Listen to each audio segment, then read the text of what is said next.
여쭤보면 이제 그 욥기 같은 경우는 이제 문체적으로는 이제 수미상관법 이렇게 해서 이제 욥기 기록 특성을 전문 이야기라고 하시면서 표를 지금 43쪽에 이렇게 하셨어요. 이렇게 보면 구조도 좀 남다르신 것 같고.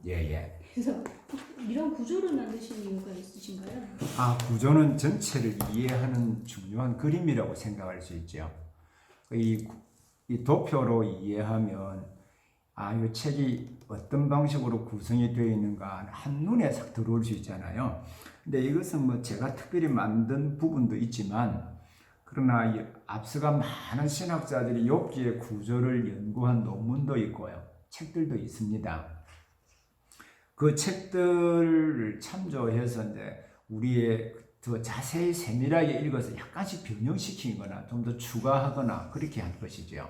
그래서 이런 도표들이 있으면 성경, 특히 욥기서 같은 경우에는 어떻게 보면 매우 지루한 듯이 보이는데, 그러나 이 도표를 보면 지루한 것이 아니라 보통의 논리를 점점 발전시켜 가면서 핵심을 전달하는 장치라는 것을 알게 되죠.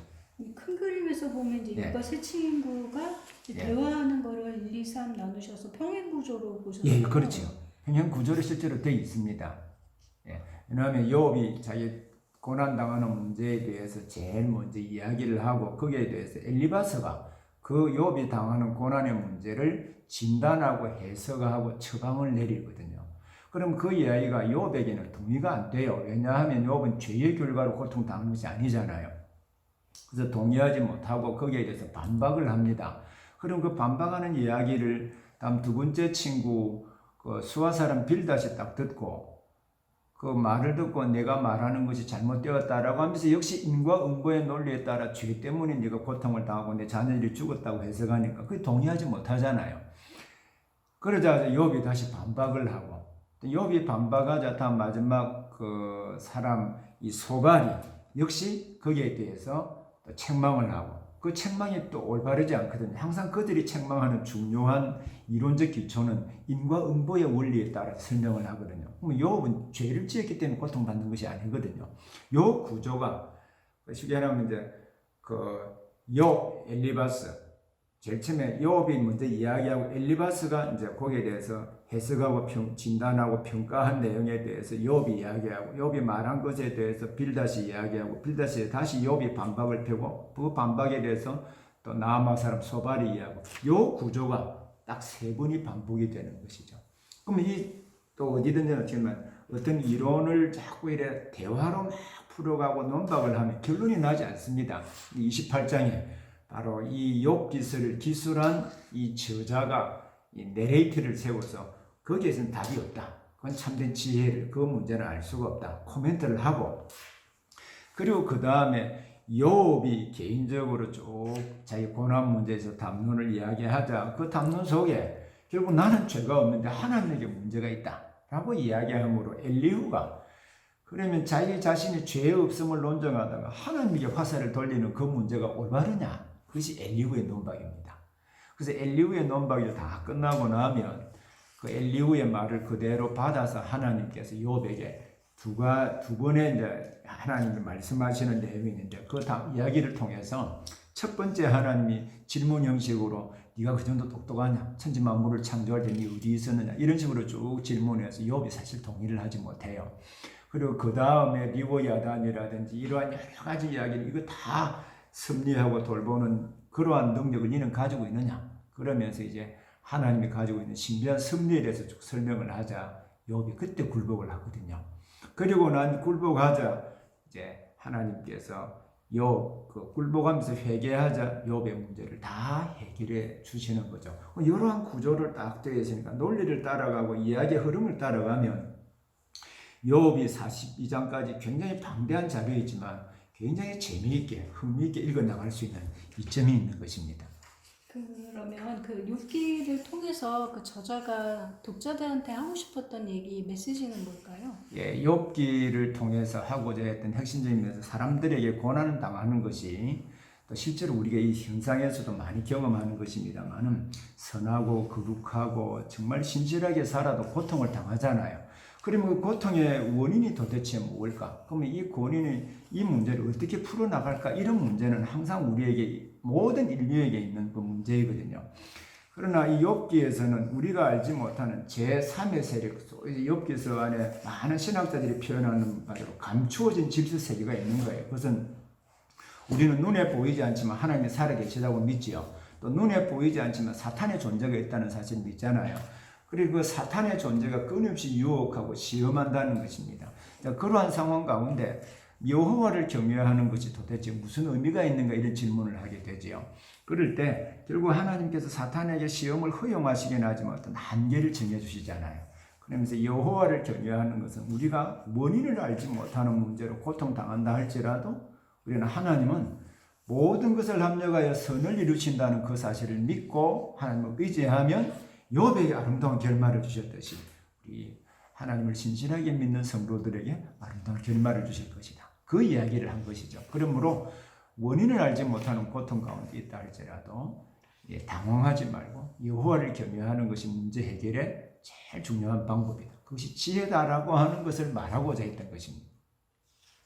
그러면 시편은 이제 사실 그 잉크에 의해서 이렇게 어떻게 보면 찬양시, 많은 구분을 하긴 했죠. 네네. 구분이 돼서 이렇게 나눠져 있는데요. 시편이 지금 150편으로 총 5권의 책으로 이제 묶인 걸로 돼 있고, 또 어느 분은 이거를 창세기, 출애굽기, 레위기 이런 형태로 5권과 연관성이 있다, 뭐 이렇게 그 약간 관련이 없네요. 그러면서 억지로 갖다 붙인 이론이라고 할 수도 있습니다. 사실 그와 연관시킬 수가 없어요. 구조 자체가.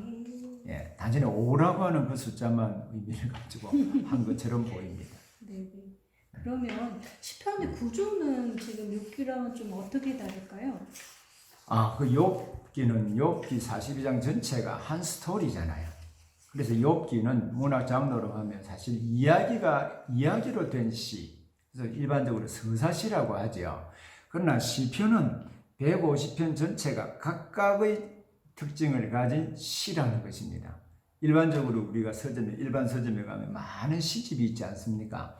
그런데 이 시편의 내용들이, 이 150편의 시가 우리 사람들의 믿음의 내용 담을 수 있고, 갈등의 내용을 담을 수 있고, 또 하나님을 소망하는 소망의 내용을 담을 수도 있고, 또 민족의 여러 가지 그 고통과 아픔 속에서 민족의 미래가 무엇인가, 그런 부분에 대한 내용들을 담을 수 있고, 다양한 상황에서 다양한 의미의 믿음의 내용들을 담았다는 것입니다. 그래서 이 시편체가 150편을 할 때 사실 제일 많은 시간이 걸렸습니다. 근데 이 책이 아시다시피 시가서가 618페이지로 되어 있지만 시편 150편을 다 담을 수가 없습니다. 그래서 약 85편 정도가 들어 있습니다. 다 담으려고 했는데, 그러면 시를 간략하게 했지만 제목 구조라도 적을까 하면은 그거 가지고 시편 전체를 이해할 수가 없기 때문입니다. 적어도 그것을 알려고 하면 일반적으로 어느 정도의 내용 체계가 어떻게 흘러가는가의 구조와 의미들을 설명해 주어야 된다고 생각했기 때문입니다. 다음 기회에 시편은 따로 내려고 계속 지금 거의 다 써가고 있습니다. 시편을 따로 내려고. 150편 전체가 굉장히 의미 있고 중요하지 않습니까? 지금 이 책에서도 사실 시편이 많은 분량을 차지하고 그렇죠. 있는. 제일 많은 분량을 차지합니다. 그런데도 반 이상 쓰셨는데도 불구하고 따로 책이 하나 더 나오나요? 그것은 지금 이제 우리나라의 시편 주석은 나와 있습니다. 그러나 이제 시편을 전체적으로 통일된 관점에 따라서 전체를 쭉 그 시편이 가지고 있는 그 문학적 구조를 잘 분석해서 한 그 주석은 거의 없다고 할 수 있겠죠. 시편이 주는 메시지가 있을까요? 시편은 매우 다양하죠. 150편이니까 150개의 어떤 메시지가 있다라고도 할 수 있고요. 그러나 사실 시편은 신자들이 살아갈 때 우리가 믿는 믿음의 내용, 그리고 사실 우리 믿음과 현실 사이의 갭이 항상 있게 마련이죠. 그 믿음과 현실 사이의 갭을 우리 믿음의 선진들이 어떻게 극복을 했는가.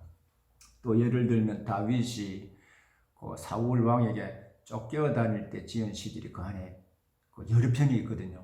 근데 동일한 상황이고 또 동일한 그 배경에서 기록된 시임에도 불구하고 어떤 시편에서는 하나님을 찬양하고 그 이겨낼 수 있도록 믿음으로 가득 차 있는 반면에 또 어떤 동일한 내용을 기록한 그 상황에서 기록한 시에 보면 절망 가운데 아무런 희망이 없는 것처럼 갈등하고 고민하는 내용들이 있거든요. 그런 거 보면 이 믿음이라고 하는 것은 다양한 상황에서 언제든지 이래 하는 믿고 이 힘을 얻을 때도 있지만 큰 슬럼프 가운데 빠질 수도 있는 것이죠. 이러한 내용들을 다양한 인간이 경험할 수 있는 다양한 상황 속에서 믿음이 어떤 의미가 있고 또 이 믿음 갈등 속에서 어떻게 극복해내는가 이러한 다양한 방법들과 우리 믿음의 선진들의 지혜가 담긴 책이 저는 시편이라고 생각을 합니다. 읽다 보면 이제 성전으로 올라가는 예. 시 이렇게 해서 제목이 120편부터 134편까지 있죠. 표시가 되어 있죠. 그래서 예. 그 예배에 관련된 시인가보다 이렇게 해서 저희가 예배 때 많이 쓰시지 않아요? 그 예배와 관련된 것이 아니라 구약 시대에는 성전에 하나님이 성전에 임재해 계시고 성전에 또 내가 너희 가운데 거할 성전을 지으라고 하시기 때문에 성전은 하나님이 임재하시고 당신의 백성과 만나 교제하는 장소이고 동시에 거기서 내가 너에게 말하리라고 했으니까 하나님이 통치하시는 장소이기도 하거든요. 그래서 구약 시대에는 1년에 3차례 이상 꼭 성전에 올라가서 제사를 드리도록 명하고 있지 않습니까? 그러면 성전에 올라간다라고 할 때 하나님을 만나 교제하면서 하나님의 은혜를 받고자 하는 갈구하는 마음도 역시 있겠죠. 그리고 성전에 올라가는 내용을 보면 또 믿음으로 살다가 많이 갈등하고 고통합니다. 그러면 하나님의 성전에 올라가서 하나님께 아뢰는 문제를 해결받을 수 있으라는 그 믿음으로 또 올라가거든요. 그리고 성전에 올라갈 때 그 환희와 기쁨을 또 역시 마지막 부분에 쭉 설명해 가고 있습니다. 동시에 성전에 올라가는 사람들에게는 어떠한 삶을 살면서 올라갈 때 성전에서 올라가는 하나님을 만나는가, 즉 언약 백성의 책임을 여기서 기술하고 있습니다. 그래서 우리 학교의 그 시를 전공한 우리 김성수 교수님이 120편에서 134편까지 성전에 올라가는 노래 그것을 가지고 박사학위를 받으셨어요. 근데 그 핵심은 결국 그냥 순례자의 노래라고도 하기도 하는데 하나님을 예배할 뿐만 아니라 하나님과 만나 교제하면서 하나님 백성으로 살아가는 전체적인 내용을 기술을 해놓았거든요. 그래서 오늘날 교회에 올라간다는 것은 도대체 어떤 의미를 가지고 있는가, 그것도 굉장히 중요한 의미를 그 시편에서 담고 있다고 생각합니다. 그렇겠네요. 그 잠언의 내용을 보면 이게 서원, 훈계, 솔로몬의 잠언, 훈계. 이렇게 한 다음에 히스기야 이제 신하들이 이제 잠언, 솔로몬의 잠언 편집한 얘기, 또 아볼의 잠언, 루무엘의 잠언 이렇게 현숙한 안에 이 얘기를 구조로 이렇게 만드시는 거는 좀 남다른 것 같아요. 그래서 이 구조나 이제 특히 잠언이 주는 메시지 이런 부분들은 저희가 어떻게 잠언서와 전도서와 지혜서라고 할 때 잠언, 욥기, 전도서 세 권을 가리키죠. 잠언서는 사실 일반으로 보편적인 지혜를 말합니다. 보편적인 지혜를 말하는데 또 우리 윤 교장님이 질문하신 대로 내용 구조는요.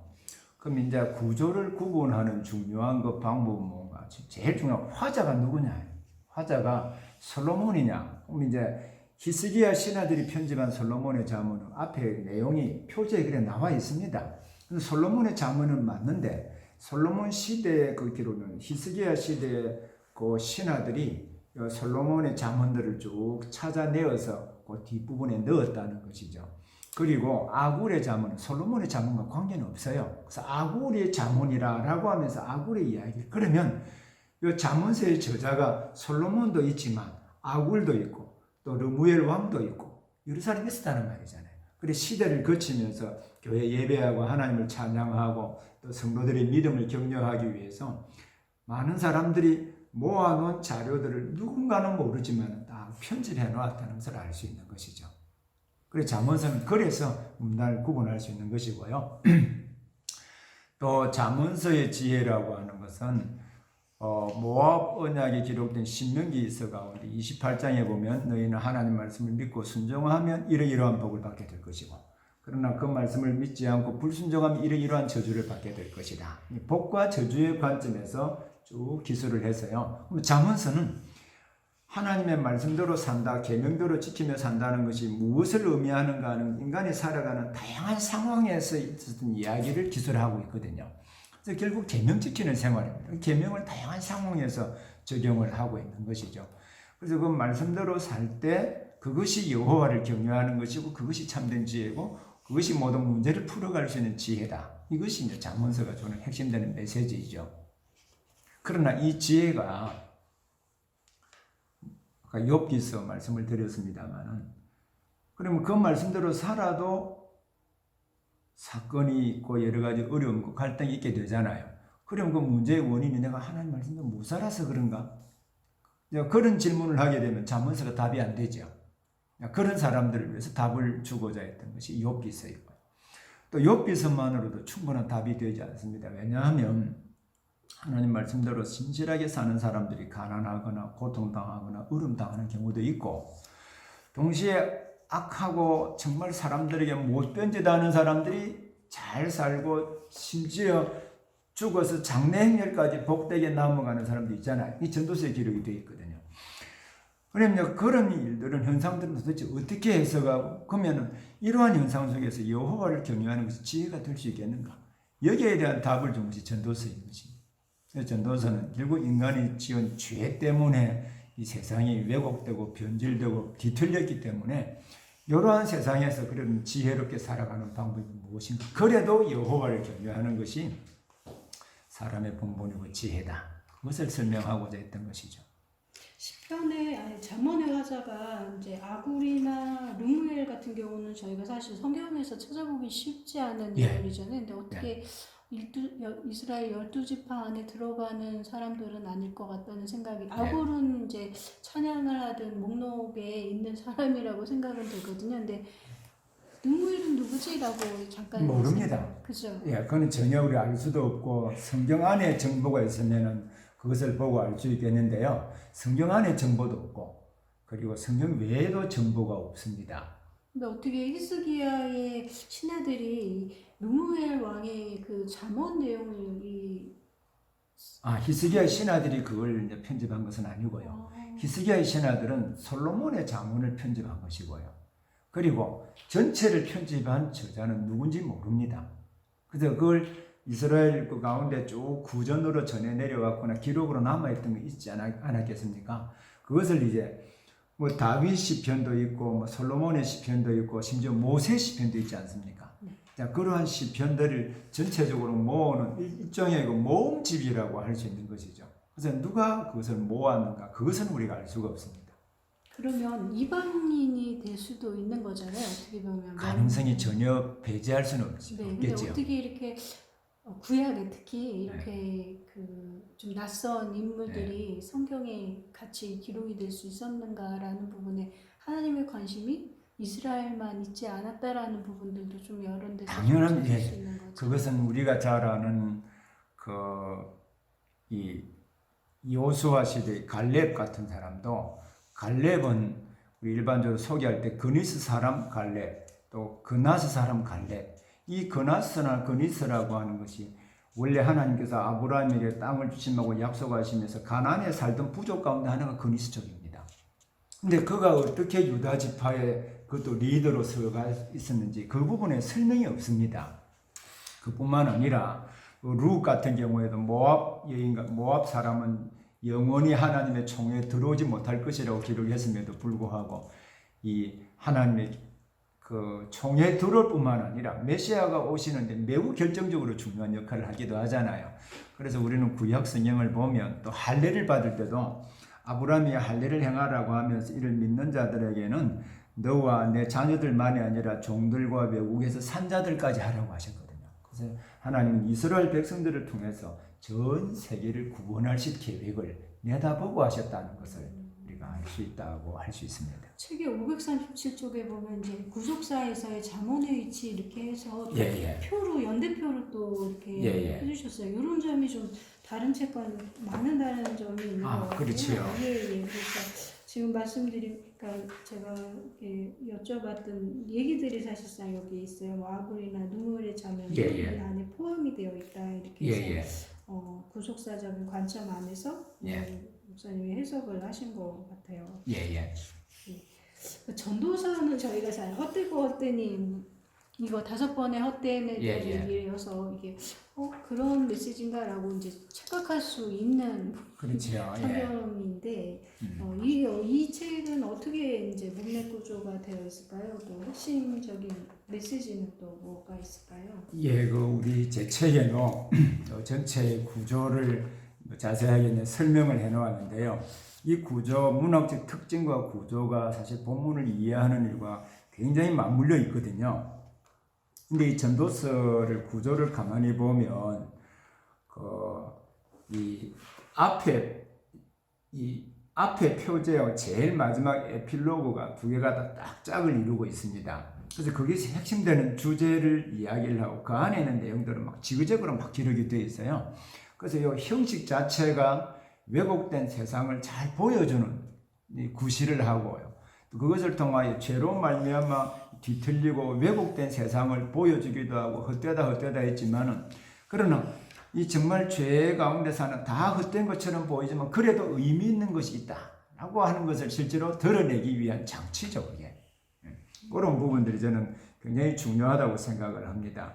그리고 이 구제의 이 외곽 틀을 중심으로 해서 이 하나님께서 이 뒤틀린 세상에서 가장 의미 있고 또 이 참된 지혜는 무엇인가? 그래도 과연 여호와를 경외하는 것이 참된 지혜가 될 수 있겠는가? 이런 부분들을 이제 하나씩 설명해 가고 있다고 할 수 있습니다. 그럼 우리가 어떻게 뒤틀리고 왜곡된 세상에서 바르게 살아갈 수 있는가? 이게 대한 대답을 주는 것이죠.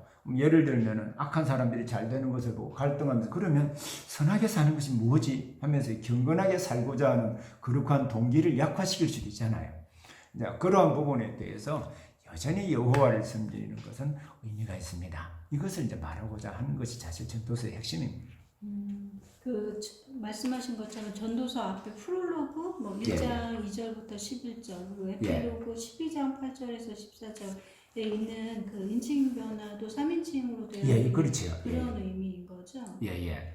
그래서 그런 내용들이 일반적으로 형식 장르적으로 수미상관을 이루고 있거든요. 그래서 전도서도 사실 전체 다가 시가서는 아닙니다. 아닌데 그러나 이 내용 구조들을 보면 아주 잘 짜여져 있다라고 하는 것을 발견할 수 있죠. 그래서 일반적으로 이 이중 플롯이라고 하는 일반 문학에서도 많이 씁니다. 그래서 양쪽에 프롤로그, 에필로그를 통해서 핵심되는 진리를 전하고 이 진리의 확실함을 안에 있는 다양한 상황들을 통해서 그것을 입증해내는 방식으로 기술을 하고 있는 것이죠. 여기 표현 자체가 이제 해 아래 사는 인생에서 4장 1절부터 10장 20절 얘기가 또 조금 눈에 띄는 것 같아요. 그래서 이 부분은 또 어떻게 보셨나요?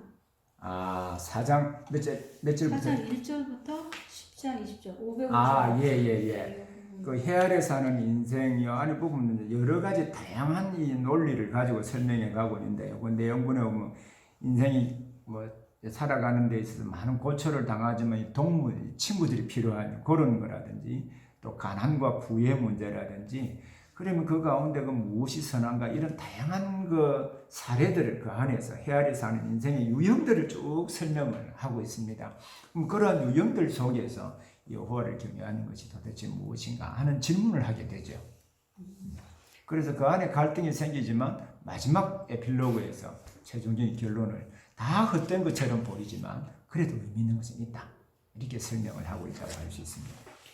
그러면 아가서는 사실 솔로몬과 이제 술람이 여인에 대한 이제 사랑 이야기다 이렇게 해서 좀 많이 보는데 해석 방법에 보면 이제 풍요적 해석 저희가 많이 알고 있는 거는 이제 모형론이나 그 풍요 해석인데 여기는 영적인 해석, 자연적인 거, 문학적인 해석 이렇게 해서 네 가지로 구분하셨어요. 그래서 좀 다르게 보시는 부분이 있네요. 역사적으로 이렇게 해석해 왔다는 것이죠. 네. 그러나 아가스라고 하는 아가스의 제목 자체가 노래들 중에 노래. 그 사랑의 노래. 사랑의 노래면 오랫동안 이 아가스를 이해할 때 하나님과 우리와의 사랑의 관계로 묘사를 했습니다. 그 부분을 전혀 무시할 수 있는 것은 아닙니다. 그러면 이게 솔로몬과 술람미 여인의 사랑의 관계를 처음 연애 관계, 연애에서 다음에 결혼하잖아요. 결혼하게 되면 이제 그걸로 끝나는 건 아니죠. 부부 생활하면서 있는 갈등들, 또 갈등 구조를 회복하는 과정들, 이것을 쭉 기술해 놓은 것이 아가서거든요.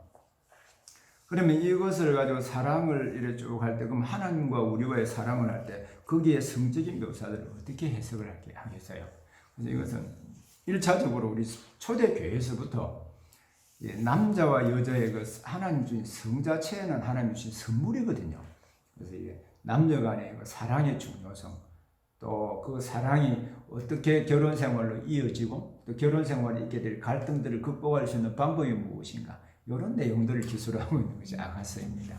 그러나 이것을 모티브로 해서 물론 하나님과 우리와의 사랑을 묘사할 수도 있습니다. 왜냐하면 저 책 뒤에도 적어 놨습니다만 에베소서에서 보면 성령의 충만함을 받으라 라고 하고, 성령 충만 받은 상태를 제일 먼저 남편과 아내의 관계에서, 다음에 부모와 자식 간의 관계에서, 주인과 종, 사회적 관계에서 적용하고 있지 않습니까? 그 중에 이제 부모와 자식 부부 관계는 이야기하면서 이 이야기를 하면서 동시에 그리스도와 교회의 관계도 설명하고 있는 것을 보면 아가서의 부부 관계를 통해서 하나님과 우리와의 관계를 역시 유추해 볼 수는 있는 것이죠. 그러나 이것이 지나치게 하다 보면은 모형론적으로 갈 수가 있고, 또 영적으로 해석해서 자기 영적인 해석은 상당히 어떤 의미에서 위험한 것입니다. 왜냐하면 인간의 주관적인 생각에서 나와서 어떠한 해석도 가능해 붙일 수 있는 개연성을 가지고 있거든요. 그래서 저는 제일 중요한 것은 문자적인 해석이 제일 중요하다고 생각합니다. 아니, 문자를 통해서 서로 이렇게 커뮤니케이션하는 장치로 주셨는데 그 말 자체를 무시하면 안 되는 거잖아요. 오해할 수도 있어요. 문자주의 해석을 한다 이렇게 오해할 수도 있는 부분일 것 같은데, 그 문자주의를 문맥을 의미하시는 거죠? 그렇죠. 문자, 그 하나님 문자는 우리가 편지를 써도 서로 주고받는 소통의 장치잖아요. 그러면 하나님께서 이 문자를 주셨을 때 상징적이고 신비한 방법으로 사용하셨을까요? 실제로 글을 써도 상징과 비유를 상징할 때는 이걸 신비한 내용을 감추려고 하는 의도에서 비유와 상징을 사용하는 것이 아니라 내가 전달하고자 하는 메시지를 분명하고 정확하게 이해할 수 있는 장치로 활용하고 있는 것이거든요. 그러나 이것을 매우 신비한 듯이 막 이제 하는 것은 저는 굉장히 잘못됐다고 생각해요. 알레고리적, 영적 해석, 이렇게 풍유적 해석에 너무 치우치면 안 된다는 그렇죠. 얘기인 그건 당연히 그렇습니다. 알레고리 해석에는 풍요적이 또 사실 알레고리의 번역이 이제 풍요적 해석이라는 말인데요. 이 알레고리 해석은 역사를 무시하는 것이고, 영적인 해석은 역사를 무시하지 아니지만 거기에 영적인 의미가 있다고 보는 것이거든요. 그래서 영적인 해석은 어떤 의미에서 알레고리보다 조금 낫다고 생각은 하지만 실제로는 둘 다 같은 것으로 그러면 이제 것이죠. 문학적인 방법, 역사적인 방법, 그다음에 이제 그런 내용으로 구속사와 하나님 나라를 역시 아가서도 구속사에서는 항상 두 개의 축이 있거든요. 구속사에서는 하나님이 약속하시고 작정하신 하나님의 역사를 이루시는 면에서는 하나님 중심적인 관점이 있고요. 그 역사 속에서 하나님이 당신의 백성들과 교제하시면서 이들을 통해서 이루고자 하시는 것이 축이 있거든요. 그러면 이들이 어떻게 서 있어야 되는가라고 하는 것은 매우 중요하거든요. 그래서 다양한 방식으로 메시지를 전달해 주시는 것이죠. 이 책을 이제 집필하시면서 가장 많이 참고하셨던 이렇게 책이 있을까요? 아, 그것은 뒤에 참고 문헌이 굉장히 많지요. 뒤에 특히 이제 좋은 주석들도 많이 참조했지만, 이게 좋은 신학 논문들이 있거든요. 그래서 제가 우리 학교에 있다 보니까 학교 도서관을 잘 이용을 하면서 이제 많은 자료들을 보고 참조하고 있습니다. 그리고 또 요즘 표절 문제가 심각하잖아요. 우리가 잘 알려진 유명한 교수들이 표절 문제 때문에 출판했다가 다 거두어들이는 사례들도 많고 한데, 특히 우리 교단이 가지고 있는 정신에 따르면 표절은 있어서는 안 되는 것이죠. 그래서 우리가 가지고 있는 신학 기초에 따라서 잘 쓰려고 무척 노력을 했다는 것도 역시 하나의 장점입니다. 이 책과 같이 볼 수 있는 책이나 아니면 조금 더 이게 조금 더 깊이 들어갈 수 있는 책은 또 뭐가 있을까요? 그것은 이 책은 저는 일반 성도들과 목회자들 이 책이 충분하지는 않지만 이 책에 나와 있는 참고 자료를 활용하면 된다고 생각을 합니다. 그래서 여기에 제 개인의 의견을 적어놓은 건 아니고요. 우리 역사적으로 선배들이 이해해 왔던 것을 토대로 해서 제가 이 부분을 현대에 맞게 해석을 덧붙인 거죠. 그러면 목회자나 신학생들 그리고 일반 교인들은 이 책을 어떻게 활용하면 좋을까요? 이때는 성경원부 교재로도 잘 활용할 수 있고요. 저희 이제 신학대학원의 신원학 원장님이 요 5경을 성경하고 큐티를 한 달 반 정도 쭉 읽으셨대요. 그래서 이 큐티를 그냥 우리 한국교회에서 하는 큐티는 상당히 주관적이고 또 감정에 치우쳐가지고 자기 기분에 좌우되는 경우가 많거든요. 그래서 개인적으로 성경을 읽고 본문을 이해하고 적용하는 데 굉장히 좋다라고 합니다. 저는 개인적으로 성경부 교재로도 유용하지만 개인적으로 성경을 날마다 읽고 적용하고 성경을 차례대로 읽어 나가는 데서도 좋은 가이드가 될 수 있다고 생각을 합니다. 긴 시간 감사합니다. 네. 고생하셨습니다.